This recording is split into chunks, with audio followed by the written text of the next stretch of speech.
Hello everyone. In this video, I'm going to talk about one of the most important mathematical constants next to e and pi, yet not as very popular, and it is the so-called gamma. This constant was first introduced by Leonhard Euler, who stated that it was worthy of consideration. That was in the year 1734, and he introduced this number as C.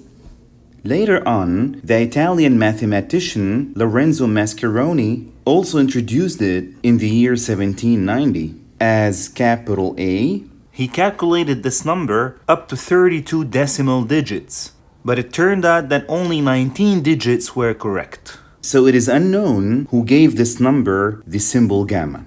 Some of them say that it was given this name because of its relation with the gamma function, but that's not confirmed. Alright, let us come back to Euler and ask how did he discover it? He did that while he was working on the harmonic numbers, and let me first show you what harmonic numbers are. So a harmonic number is represented by h sub n, and it is the partial sum of the harmonic series. So Leonhard Euler was trying to find a function which represents these harmonic numbers, and he was able to do that. He found this function f of n that is equal to this integral, and this is right because 1 minus x to the power of n is factored as 1 minus x into 1 plus x squared up to x to the power of n minus 1, which means the integral becomes like this, and integrating this expression term by term, we end up with the harmonic number hn. Moreover, Euler also noticed that these harmonic numbers are roughly getting close to the natural logarithm function f of n equals to the ln of n as n becomes relatively large. As I will show you in a figure later, more precisely, he was able to prove that hn is approximately equal to this expression, the ln of n plus gamma, our number, plus 1 over n minus the sum of b2k over 2k times n to the power of 2k, where bk are known as the Bernoulli numbers. I will not talk about these numbers in this video because we want to focus on gamma, but I will provide a couple of these numbers. So hn is equal to this expression minus epsilon, where epsilon is bounded between 0 and 1 over 252 n to the power of 6. And in general, in math, whenever we want to represent a small value, we use this symbol epsilon. So as n becomes relatively large, these four terms converge to 0. Thus, hn becomes close to the ln of n plus gamma for large n. Let us first look at the graph of this and then do some proofs. Let us consider the following graph.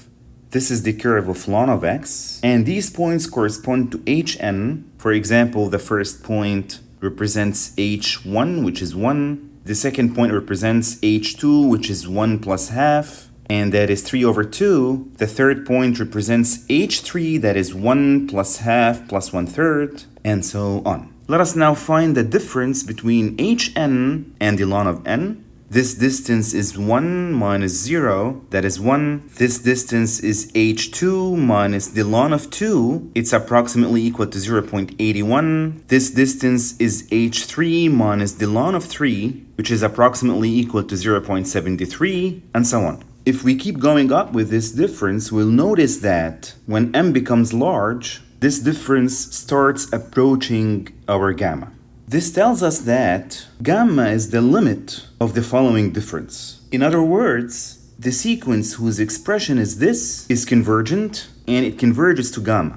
Let us now prove that this sequence does converge. We define the sequence Tn, which is the sum of 1 over k starting from 1 up to n minus the ln of n. In order to prove that this sequence is convergent, we use the so-called monotone convergence theorem. This theorem tells us that if I have a monotone sequence, by monotone I mean either increasing or decreasing, then this series is convergent if and only if it is bounded. So in order to prove that Tn is convergent, we have to prove that it's both bounded and monotone. First of all, I will prove that Tn is bounded. We will consider the following graph. It represents the function f of x equal to 1 over x, as well as the following rectangles. Each rectangle has width 1 and length f of x, where x is the left corner of each rectangle. Obviously, if we add the areas of all these rectangles, that will be greater than the area bounded between the curve f of x equal to 1 over x, the x-axis, and the line x equal to 1. Let us first compute the areas of these rectangles. The area of the first rectangle is 1 times f of 1. The area of the second rectangle is 1 times f of 2, that is a half, and so on. And the area of the nth rectangle is 1 over n minus 1. What about the area bounded between the curve f of x equal to 1 over x, the x-axis, and the line x equal to 1? This is simply the integral from 1 up to n of 1 over x dx. Thus, the value of this integral is less than the sum of all these numbers. So we get this expression. This integral is the ln of x from 1 to n. The value of this integral is the ln of n. Let us add 1 over n on both sides. Thus, the right side becomes this sum, and that's the harmonic number hn, and we get this. And this is the sequence tn, but 1 over n is greater than 0. Therefore, the sequence tn is bounded below by 0. We still have to prove that this sequence is also bounded above.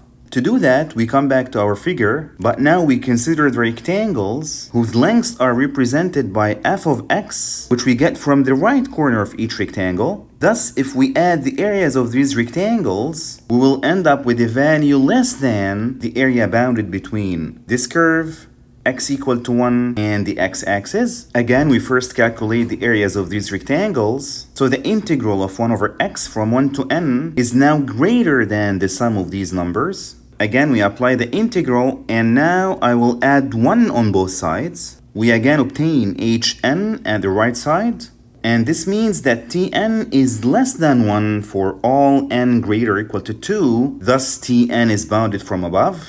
Combining both results, we get that tn is between 0 and 1 for all n greater or equal to 2, and we have finally proved that tn is bounded. We still have to prove that tn is monoton. I will show that tn is a decreasing sequence, which means I have to prove that tn plus 1 minus tn is less or equal to 0, and this is what we get. I will regroup the terms as this. Let us now explore what this sum gives us as well as what this expression gives us. If we expand this expression, we notice that all the terms cancel out except for 1 over n plus 1. For the ln n plus 1 minus the ln of n, it's the ln of the quotient, which is n over n plus 1 over n, and we get this. Now 1 over n is less or equal to 1 for all positive integers n. This means that we can use the Maclaurin expansion of the ln of 1 plus x, which is this expression, and replace the x by 1 over n, which means tn is this difference. I will regroup the terms as this. We can think of this as a sum, and we notice that 3 is 2 times 2 minus 1, 4 is 2 times 2, 5 is 2 times 3 minus 1, and 6 is 2 times 3, and so on, which means we can generalize the sum as this expression. Now negative n plus 1 is less than 0 for all n greater than 1. What about the other term? We know that for all k greater or equal to 2, we have 2k minus 1 is less than 2k, and n to the power of 2k minus 1 is less than n to the power of 2k. Let us multiply these two expressions. We get this. We apply the reciprocals, and therefore the second term of this expression is also less than 0. Therefore tn plus 1 minus tn is less than 0 for all n greater than 1, and we have proved that tn is a decreasing sequence. Now tn is bounded and decreasing, which means it is convergent, and its limit exists. How to find the limit? There are several algorithms which were used to do that. There are so many papers discussing this problem. I selected 3 of these papers. If you are interested, you can go and look at them. There are several ways to estimate this constant. There are 2 more things I want to talk about in this video. First, what is the nature of gamma? Is it irrational? Is it rational? Unfortunately, nobody knows. Nobody knows whether this number is algebraic or transcendental. A number is called algebraic if it is a solution to a polynomial function that has rational coefficients. What is meant by that?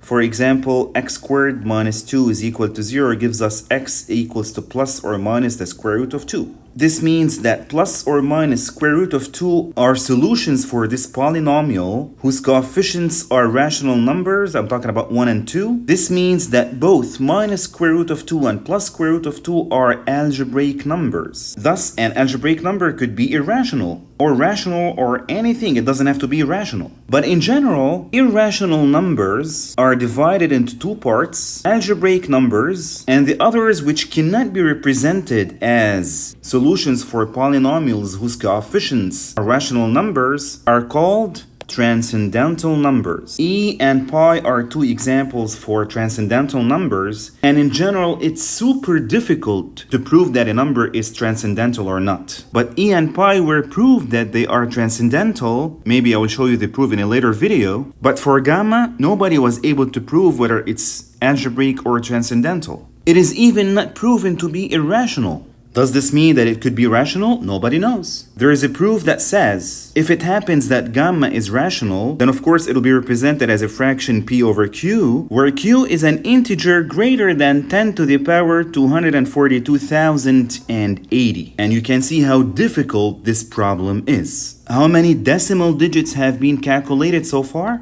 This page shows that it has been verified that 1,337 times 10 to the power of 9 decimal digits have been computed so far, and this occurred on September 7th, 2023. And still, nobody is able to say whether this number is algebraic or transcendental. The last thing I want to talk about in this video is the applications of this number.